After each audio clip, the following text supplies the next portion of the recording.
The Second Alcibiades or Alcibiades II is a dialogue traditionally ascribed to Plato, though there is dispute amongst scholars about the text's authenticity. In it, Socrates attempts to persuade Alcibiades that it is unsafe for him to pray to the gods if he does not know whether what he prays for is actually good or bad for him. Socrates meets Alcibiades while the latter was on his way to pray and warns him that one must be careful what he prays for, since the gods might actually grant his wishes.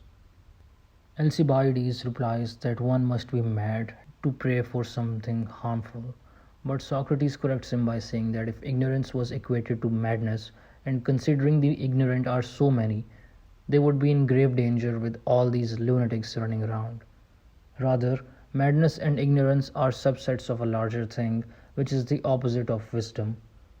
Like various ailments are all opposites of health without being identical, so the opposites of wisdom are many, madness and ignorance among them. Alcibiades stands corrected, and Socrates continues with the main question of whether he, Alcibiades, would ever wish something harmful. As an example, Socrates affirms that he is certain that had the god granted Alcibiades the rule of Greece, he would have accepted it. With this question, Socrates could also be playing on Alcibiades' ambitious nature that was known throughout Greece, as we talked about in the last video on Alcibiades I. Alcibiades then naturally agrees, and Socrates reminds him of how named rulers like Archelaus of Macedon had been murdered or expelled from their cities. So what seems better, Socrates says, is what a certain poem said some time ago, which goes like, King Zeus, give unto us what is good, and whether we pray or pray not.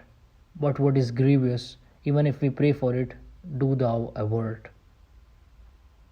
Alcibiades grants Socrates that what he had just said was indeed the best practice when it comes to prayers. But surprisingly, Socrates continues by saying that they shouldn't dismiss ignorance so quickly, and cites by way of example the ignorance of bad things. If one, for example, was to commit a murder but couldn't remember the face of their future victim, then this type of ignorance can actually be considered good, so that for those predisposed towards evil, ignorance is preferable than knowledge. If knowledge is partial and is not a part of wisdom, which includes where and how this knowledge is to be practiced, then it can be dangerous. The orators then, who go around Athens encouraging its citizens towards or against war, and to the degree they cannot describe the precise length or ideal location of this war, are acting as fools despite being knowledgeable in war's theories. For all these reasons, Socrates concludes it is wiser to copy the Spartans who, according to this dialogue, pray simply and in private while remaining victorious in battle, and postpone the sacrifice that Alcibiades was planning until his head is clearer and he can distinguish more readily between good and evil. Socrates says that unless someone has perfect knowledge of the whole and perfect knowledge of the mind of a god, he runs the risk of offending a god when in prayer, by unwittingly committing an act of blasphemy. Thus, prayer is a risky activity according to Socrates. The word prayer comes down to us from the Latin precarious, meaning something obtained by entreaty or request or by begging. Socrates suggests the best course of action, the wisest course of action, is to remain silent.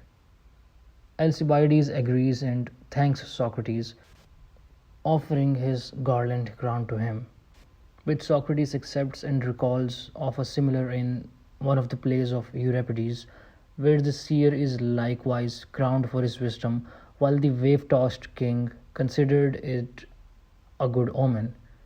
In similar fashion, Socrates, famously in love with young Alcibiades and feeling likewise wave-tossed, wants to consider this coronation a good omen and would like to come off victorious over the many lovers of Alcibiades.